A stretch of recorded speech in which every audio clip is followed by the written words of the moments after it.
Navodaya Vidyalaya EVS के paper 28 नवंबर 2026 का जो पेपर होगा, ईवीएस का जो प्रश्न पूछे जाएगा वही सारे प्रश्न मैं लेकर आया हूँ। Very most important. इस वीडियो को जो भी छात्र मिस करेगा बहुत ज़्यादा पछताएगा। टोटल इसमें मैं 45 प्रश्न कराने वाला हूँ, तो इस वीडियो को कंप्लीट देखिएगा। चलिए वीडियो को शुरू करते हैं।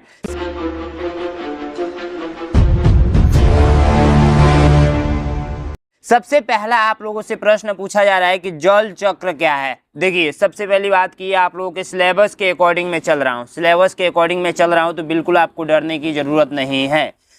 कुछ लोग ऐसे हैं जो आपके सिलेबस के अकॉर्डिंग नहीं पढ़ा रहे हैं, लेकिन मेरा जो क्लास होता है सिलेबस के अकॉर्डिंग होता है, ठीक है। तो जल चक्र क्या है? तो जल का निरंतर घूमने की प्रक्रिया क्या कहलाती है? जल चक्र कहलाती है। जल चक्र कहलाती है। अभी आपको समझ में नहीं आएगा, लेकिन धीरे धीरे आप लोगों को सब कुछ समझ में आ जाएगा। जल चक्र को अंग्रेजी में क्या कहते हैं? तो वाटर साइकिल कहते हैं। ये आप लोग का राइट आंसर हो जाएगा, ठीक है। चलिए नेक्स्ट प्रश्न देखते हैं। जल चक्र का मुख्य ऊर्जा स्रोत क्या है? जल चक्र का मुख्य ऊर्जा स्रोत क्या है? बताइए आप लोग, जल चक्र का मुख्य ऊर्जा स्रोत क्या है? तो देखिए, ये मुख्य ऊर्जा स्रोत क्या है? सूर्य है। क्या है? सूर्य है। सूर्य के कारण ही ये जल इधर उधर होता है, यानी कि गोल मटोल घूमता है। डिटेल्स में मैं बताऊंगा अभी 2-4 प्रश्न पढ़ने के बाद। जल चक्र का पहला चरण कौन सा होता है? तो जल चक्र का जो पहला चरण होता है वो कौन सा होता है? बताइए। जल चक्र का जो पहला चरण होता है वो होता है वाष्पीकरण, ठीक है। वाष्पीकरण सबसे पहले वो वाष्प में बदलता है, फिर वो किस में बदलता है? फिर वो बादल में बदलता है, ऐसे करके बदलता है, ठीक है। तो आप लोग का राइट आंसर हो जाएगा वाष्पीकरण।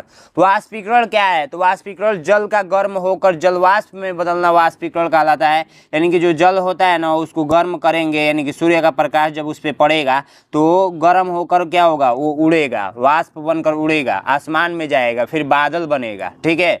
वाष्पीकरण किसके कारण होता है? तो सूर्य की ऊष्मा के कारण होता है। सूर्य का प्रकाश जब जल पे पड़ता है तो क्या होता है? वाष्पीकरण होता है। ये सारी चीज़ें आपको डिटेल्स में समझना पड़ेगा। आइए हम लोग डिटेल्स में पढ़ते हैं यहाँ पे, उसके बाद से आगे का क्वेश्चंस करेंगे। आगे का क्वेश्चंस यहाँ पर देख सकते हैं कितना ज़्यादा इंपॉर्टेंट रखा गया है। तो सबसे पहले यहाँ से हम लोग पढ़ते हैं, जल चक्र क्या है? जल चक्र, वाटर साइकिल, इसको इंग्लिश में क्या बोलते हैं? Water cycle. अभी आप लोगों से क्वेश्चन भी पूछा गया था, ठीक है। पृथ्वी पर जल के निरंतर एक स्थान से दूसरे स्थान पर घूमने की प्राकृतिक प्रक्रिया क्या कहलाती है? इस प्रक्रिया में जल समुद्र, नदियां, झीलों और भूमि से वाष्प बनकर आकाश में जाता है, बादल बनता है, फिर वर्षा के रूप में वापस पृथ्वी पर आता है। यही प्रक्रिया बार बार चलती रहती है। क्या कहलाता है? यही प्रक्रिया बार बार चलती रहती है। इसी को हम लोग क्या बोलते हैं? जल चक्र बोलते हैं। जल चक्र मतलब क्या होता है? घूमना, ठीक है। घूमना। चक्र मतलब क्या होता है? घूमना, ठीक है। तो आप लोग ध्यान से देखेंगे, जल चक्र का मतलब क्या होता है? घूमना, ठीक है। घूमना। तो ये आप लोगों का, जैसे देखिए, सबसे पहली बात कि क्या होता है, जो जल होता है ये वाष्पीकरण बनता है, वाष्प में बदलता है, फिर ये ऊपर जाता है। तो मतलब सूर्य के प्रकाश जब पड़ता है इस पे, समुद्र पे, तो ये वाष्पीकरण, वाष्प बनकर उड़ता है, फिर ये बादल बनता है, फिर बारिश होती है, और फिर यही बारिश पहाड़, नदी, झील, तालाब में जाकर पानी इकट्ठा होता है, ठीक है। कुछ महत्वपूर्ण बिंदु है, जैसे अंग्रेजी नाम इसका होता है वाटर साइकिल, ठीक है। जल चक्र का मुख्य ऊर्जा स्रोत क्या होता है? तो सूर्य होता है। जल चक्र के बिना पृथ्वी पर जीवन क्या है? संभव नहीं है, ठीक है। जल चक्र का होना जरूरी है। जल चक्र के मुख्य चरण देखते हैं, ठीक है। सबसे पहले वाष्पीकरण। वाष्पीकरण का मतलब क्या होता है? सूर्य की गर्मी में समुद्र, नदी, झील, तालाब आदि का जल वाष्प में बदलकर ऊपर उठता है, इसे वाष्पीकरण कहते हैं। अभी मैंने जस्ट बताया ना, क्या होता है कि जब धूप होता है तो पानी क्या होता है? वाष्प में बदलकर ऊपर उड़ता है, ठीक है। उसी को हम लोग क्या बोलते हैं?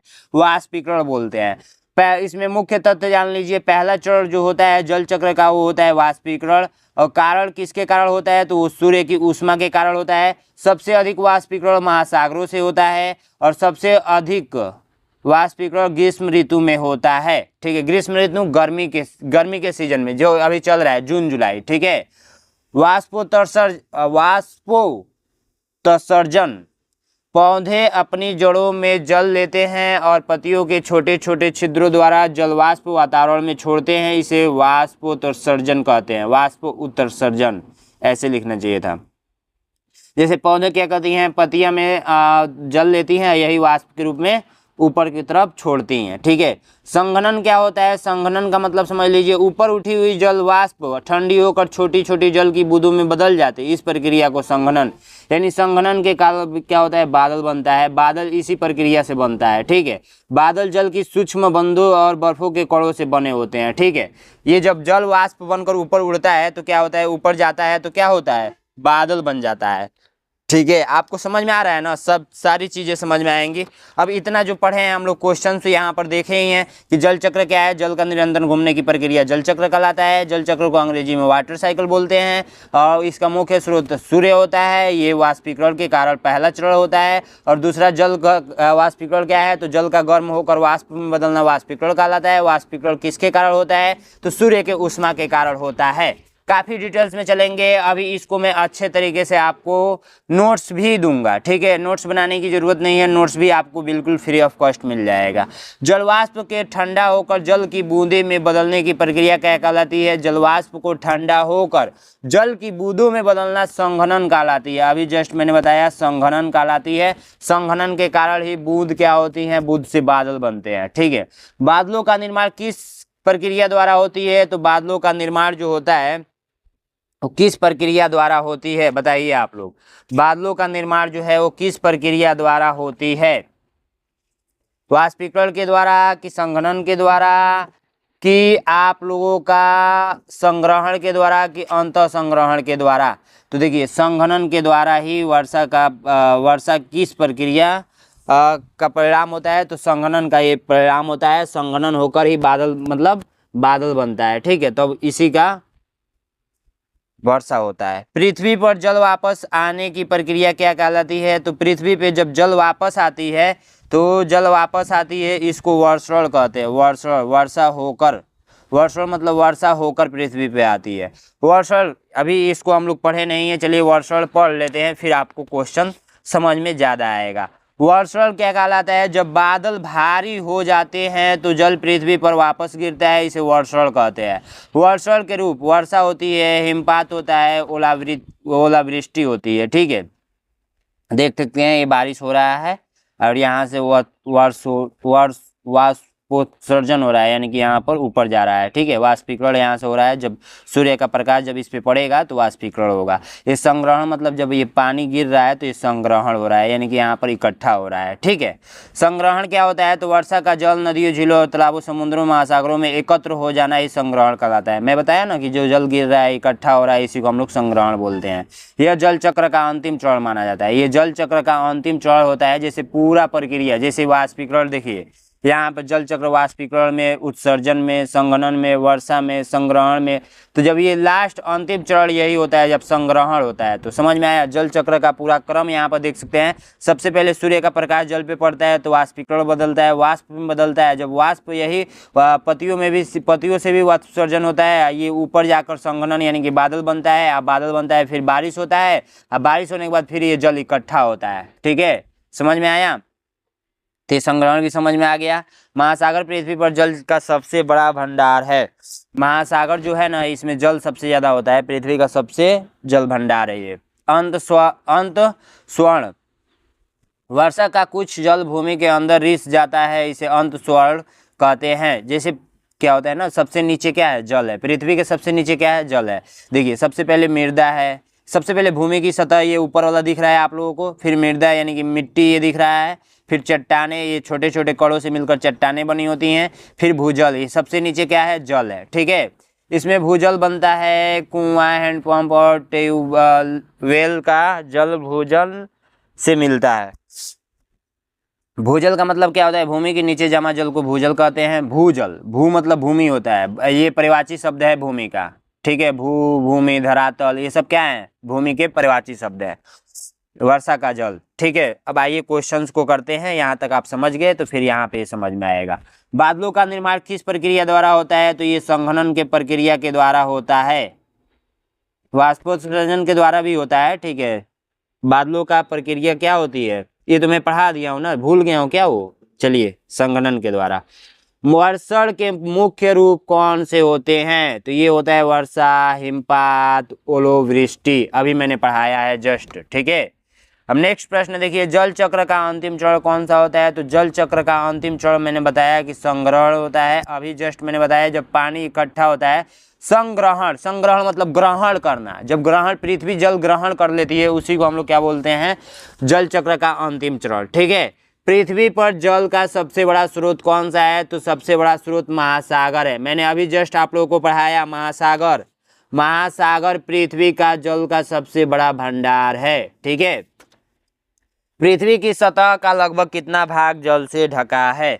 अब इसको हम लोग आगे पढ़ेंगे तो समझ में आएगा। यहाँ पर देखिए, यहाँ पे जल चक्र का महत्व यहाँ पर समझ लीजिए। जल चक्र के कारण पृथ्वी पर जल का संतुलन बना रहता है, वर्षा होती है, भूजल की पृथ्वी होती है, नदियाँ और झीलों भरी रहती हैं, खेती के लिए जल मिलता है, पेड़ पौधे और जीवों को पानी मिलता है, पर्यावरण जलवायु संतुलित रहता है। जल चक्र का आखिर समझ रहे होंगे कि मतलब क्या है सर जी, ये बता दीजिए। तो जल चक्र से हम लोग को बहुत सारा बेनिफिट है।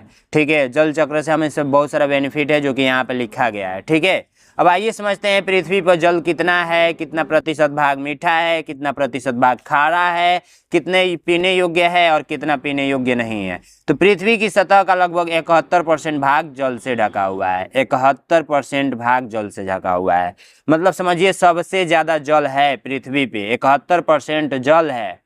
जब धरती का खुदाई करेंगे ना, पानी कहाँ से निकलता है? नल जब चलाते हैं, ये नल जब चलाते हैं तो पानी धरती से निकलता है। तो 71% भाग जल है तभी तो निकलता है। केवल लगभग 3% जल मीठा होता है, 3% ही जल मीठा होता है, बाकी 97% जल क्या होता है? खारा होता है। समुद्र का पानी सीधे पीने योग्य नहीं होता है क्योंकि उसमें लवण यानी कि नमक पाया जाता है, अधिक होता है। ठीक है, समझ में आया? तो हम लोगों से क्या प्रश्न पूछा गया है? पृथ्वी की सतह का लगभग कितना % भाग जल से ढका हुआ है? तो 71% आप लोग टिक करेंगे। कितना %? 71%। लग रहा है जैसे तबीयत खराब होगा, लेकिन फिर भी मैं पढ़ा रहा हूँ। ठीक है, पृथ्वी पर मीठे जल की मात्रा लगभग कितनी होती है? तो 3%। अभी जस्ट मैंने बताया मीठा जल 3% होता है। ठीक है, थोड़ा सा मैं आप लोगों को डिटेल्स में बताऊं कि ये सारा नोट्स कैसे मिलेगा। तो ये नोट्स में काफ़ी अच्छे तरीके से देखिए, अभी ये जो हम लोग पढ़ रहे हैं देखिए आंसर के रूप में ये दे रखा है यहाँ पे। ठीक है, तो सब कुछ डिटेल्स में ये नोट्स मिलेगा आपको। ठीक है, नोट्स ये आपको बिल्कुल डिटेल्स में मिलेगा फिगर के साथ। ठीक है, ये किताब जो है ईवीएस का, ये किताब आप लोगों का 299 रुपये का है। कितने रुपये का? 299 रुपये का। लेकिन अभी ये कितने रुपये का पड़ेगा? मात्र 99 रुपये का। तो इसको आप लोग परचेज कर लीजिएगा। परचेज करने का कारण मैं बताता हूँ। देखिए, सबसे पहली बात, आप लोग राष्ट्रीय प्रतीक से 100% आप लोग के एग्जाम में एक प्रश्न देखने को मिलेगा। ठीक है, यहाँ पर देखिए इतने अच्छे तरीके से बताया गया है कि आप लोग खुद याद कर लेंगे। जैसे पूछा गया है भारत का राष्ट्रीय ध्वज क्या है? तो तिरंगा है, आप लोगों को पता है। इसमें कितने रंग होते हैं? तो 3 गो रंग होते हैं, यहाँ से देख कर याद कर लेंगे। राष्ट्रीय ध्वज के मध्य में कौन सा चिन्ह होता है? तो मध्य मतलब होता है बीच, बीच में अशोक चक्र होता है। अशोक चक्र में कितनी तिलियां होती हैं? तो 24 तिलियां होती है। राष्ट्रीय ध्वज का अनुपात कितना होता है? तो 3:2 होता है। लंबाई चौड़ाई का अनुपात पूछा गया है, तो लंबाई आप लोग का 3 और चौड़ाई 2 होता है। राष्ट्रीय ध्वज को किसने डिजाइन किया था? तो पिंगली वेंकैया ने डिजाइन किया था। भारत का राष्ट्रीय प्रतीक क्या है? तो अशोक स्तंभ है, सारनाथ का सिंह स्तंभ है। राष्ट्रीय प्रतीक की कब अपनाया गया था? तो 26 जनवरी 1950 को। राष्ट्रीय प्रतीक के नीचे क्या लिखा होता है? तो सत्यमेव जयते लिखा होता है, यहाँ पर पढ़ लेंगे। तो ये मतलब समझिए ना कि काफ़ी अच्छा किताब ये है, और ये किताब मैंने खुद से डिजाइन किया हुआ है। तो इस किताब को परचेज करने के लिए मात्र 99 रुपये लगेगा। और 99 रुपये कैसे आप लोगों को हमें पेमेंट करना है ये भी समझ लीजिए। सबसे पहली बात, नैनो एग्जाम का आप लोगों को ऐप डाउनलोड कर लेना है प्ले स्टोर से। प्ले स्टोर पे आप लोगों को अपना मोबाइल में प्ले स्टोर ओपन करेंगे, नैनो एग्जाम का ऐप डाउनलोड करेंगे, फिर इंस्टॉल पे क्लिक करेंगे, इंस्टॉल हो जाएगा। फिर ओपन करके रजिस्टर करके आप लोग वहाँ पे जाएंगे बैचेज में, तो बैच वहाँ से देखेंगे कि 99 रुपये का एक ईवीएस करके बैच लॉन्च हुआ है, उसको आप लोग ज्वाइन कर लेंगे। अगर मुझसे मैथ भी पढ़ना चाहते हैं, रीजनिंग भी पढ़ना चाहते हैं, पर्यावरण भी पढ़ना चाहते हैं, मानसिक योग्यता भी पढ़ना चाहते हैं, तो मैं आप लोगों को चारों सब्जेक्ट कवर कराऊंगा। कितने रुपये में? तो मात्र 300 रुपये में। कितने रुपये में? मात्र 300 रुपये में। ये 20 जुलाई तक ऑफर रहेगा। ठीक है, देखिए 1000 2000 का आप लोग बैच परचेज करेंगे, पता चलेगा उसमें क्लासेस ही नहीं चल रहा है। क्लास ही नहीं चल रहा है। ईवीएस सिलेक्शन बैच के नाम से बैच चल रहा है, ये भी आप लोगों को ऐप पे मिलेगा, ऐप आप लोग जाकर डाउनलोड कर लीजिए, ठीक है। और घर पे किताबें भी भेजी जाएंगी, बुक आपके घर पे जाएगा, बुक का चूंकि अलग से पैसा देना होगा, तो बात कर लीजिएगा। हेल्पलाइन नंबर भी मैं दे देता हूँ, ये देखिए 93 36 56 81 64 पे आप लोगों को व्हाट्सअप करना है और अपने पापा मम्मी को सबसे पहले रेडी करना है कि पापा मम्मी ये बैच मुझे खरीद दीजिए, तो फिर वो हमारे पास कॉल करके बात कर लेंगे। ये सारा नोट्स आपको मिल जाएगा काफ़ी अच्छे तरीके से। चलिए पढ़ते हैं। पौधों द्वारा जलवाष्प छोड़ने की प्रक्रिया क्या कहलाती है? तो वाष्पोत्सर्जन कहलाता है। मैंने अभी जस्ट बताया कि जो आप लोग का पत्तियाँ होती हैं, पत्तियाँ यहाँ पर जस्ट मैं दिखा देता हूँ, किधर था, हाँ यहाँ पे हम लोग अभी जस्ट पढ़े थे। जो पत्तियाँ होती हैं तो ये क्या करती हैं? वाष्पोत्सर्जन करती हैं। ये भी इसके बारे में मैंने पढ़ाया, तो समझ में आया। पौधे मतलब पत्तियाँ, ठीक है। वाष्पोत्सर्जन किसके द्वारा होता है? तो जस्ट मैंने बताया अभी कि पत्तियों के द्वारा होता है। भूजल कैसे बनता है? भूजल, भूजल मतलब पृथ्वी का जल, जल की भूमि में रिसने से, बादलों से भूजल कैसे बनता है बताइए? भूजल, भूजल, भूजल, भूजल। आप लोग का जो राइट आंसर हो जाएगा, सर्दी हो गया है यार, तबीयत खराब जैसे लग रहा है, फिर भी मैं आप लोगों को पढ़ा रहा हूँ, फिर भी आप लोग मेरा बैच नहीं ज्वाइन कर रहे हैं। जाकर 2000 3000 का बैच आप लोग पढ़ रहे हैं, बताइए। जाकर आप लोग कितने रुपए का 2000 3000 का बैच आप लोग पढ़ रहे हैं। भूमि में जल के रिसने से की प्रक्रिया क्या कहलाती है? तो जो भूमि में जल रिसने की प्रक्रिया अंतःस्रोत कहलाती है। जल चक्र का मुख्य महत्व क्या है? तो जल का संतुलित बनाए रखना, ये वाला, ठीक है। बादल मुख्यतः किससे बनते हैं? तो बादल मुख्यतः जल की सूक्ष्म बूंदों एवं बर्फों के कणों से बनते हैं। वर्षा जल का सबसे बड़ा प्राकृतिक स्रोत क्या है?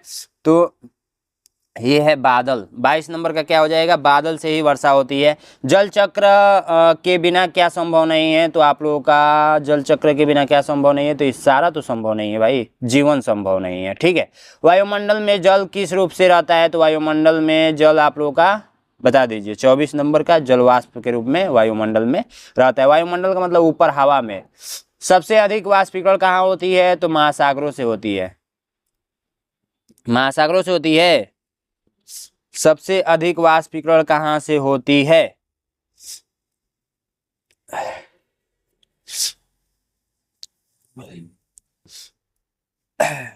चलिए नेक्स्ट प्रश्न देखते हैं। इसका सही बताया ना, महासागरों से, ठीक है। नेक्स्ट प्रश्न, किस मौसम में वाष्पीकरण सबसे अधिक होती है? तो गर्मी के दिन में होता है, ग्रीष्म ऋतु, गर्मी का दिन। जल चक्र पर्यावरण को कैसे प्रभावित करता है? तो आप लोगों का प्रभावित जो करता है, 27 नंबर, जलवायु को संतुलित रखता है, ठीक है। भूजल का प्रमुख स्रोत क्या है? तो भूजल मतलब पृथ्वी का जल, पृथ्वी का जल मुख्य स्रोत वर्षा का जल, ठीक है। वर्षा जल का संग्रह करने की प्रक्रिया क्या कहलाती है? वर्षा जल का संग्रह करना, संग्रह करना क्या कहता है? वितरण नहीं, वितरण मतलब बांटना होता है। निकासी, निकासी मतलब क्या होता है बताइए? वर्षा का संचयन करना, यानी कि जल का संचयन करना ही वर्षा जल संग्रह करने की प्रक्रिया कहलाती है। जल संरक्षण की आवश्यकता है? तो भविष्य के लिए जल बचाने हेतु, ठीक है। जल चक्र से कौन सी प्राकृतिक प्रक्रिया जुड़ी हुई है? तो जल चक्र से जो प्राकृतिक प्रक्रिया जो जुड़ी हुई है वो कौन सा जुड़ी हुई है बताइए आप लोग कमेंट बॉक्स में। वर्षा, जल चक्र से वर्षा ही होगा, बिना जल चक्र का वर्षा नहीं हो सकता है। बर्फ पिघलकर किसका भाग बनता है? तो ये जल चक्र का भाग बनता है, ये सब होगा नहीं, ठीक है। समुद्र का पानी सीधे पीने योग्य नहीं होता है, क्यों? क्योंकि उसमें सबसे ज्यादा लवण पाया जाता है। लवण का मतलब क्या होता है? नमक, खारा होता है, नमक जैसा लगेगा। समुद्र का पानी टेस्ट करके देखिएगा। जल चक्र में नदियां क्या कार्य करती हैं? तो ये जल को समुद्र तक पहुंचाता है। चलिए नेक्स्ट प्रश्न, झीलें और तालाब जल चक्र के किस चरण से संबंधित है? तो ये है झीलें और तालाब के जल चक्र से किस संग्रहण से संबंधित है। जल चक्र से कृषि को क्या लाभ होता है? तो फसलों में अच्छा वृद्धि, फसलों के लिए वर्षा का जल मिलता है। जल चक्र का सबसे महत्वपूर्ण प्रक्रिया परिणाम क्या है? तो जल चक्र का सबसे महत्वपूर्ण प्राकृतिक परिणाम क्या है? तो वर्षा है। और क्या है? 37 नंबर का क्या है? वर्षा ही तो होगा। ठीक है। यदि जल चक्र रुक जाए तो सबसे बड़ा क्या होगा, तो जीवन और पर्यावरण पर सबसे बड़ा प्रभाव पड़ेगा। वायुमंडल में जल किस रूप में पाया जाता है, तो वायुमंडल में मैंने बताया जलवाष्प के रूप में पाया जाता है। ऊपर पूछा जा रहा है हवा में कैसे जल पाया जाता है, तो वाष्पीकरण जलवाष्प के रूप में। नदियों का पानी अंततः कहाँ से कहाँ पहुँचता है, तो ये नदियों का पानी सारी जगह पहुँचता है, यहाँ पर केवल एक जगह दे दिया है। तो चलिए, नदियों का पानी समुद्रों तक पहुंचता है, ठीक है, राइट आंसर। जल चक्र का अध्ययन विज्ञान किस शाखा के से संबंधित है, तो जल विज्ञान से संबंधित। जल चक्र पृथ्वी पर किसका संतुलन बनाए रखता है, तो ये आप लोगों का जल का संतुलन बनाए रखता है। जल चक्र के लिए सबसे आवश्यक प्राकृतिक तत्व कौन सा है, तो सूर्य, जल और वायुमंडल, ठीक है। जल चक्र का मुख्य उद्देश्य क्या है, तो ये आप लोग का राइट आंसर सबसे बड़ा वाला ऑप्शन देखे बिना पढ़े हुए मैं लगा दिया। ये मैंने ट्रिक भी बताया था कि जो ऑप्शन सबसे बड़ा होगा, अगर नहीं आ रहा है तो उस पर आप लोग टिक कर दीजिएगा। तो जाइए बैच को ज्वाइन कर लीजिए। इस वीडियो में इतना ही था, फिर मिलते हैं। ऐप डाउनलोड कर लीजिएगा। Thank you so much. Class कैसा लगा कमेंट बॉक्स में बताना नहीं भूलना है और अपना अटेंडेंस लगाना नहीं भूलना है। अपना नाम लिख कर जरूर जाएंगे।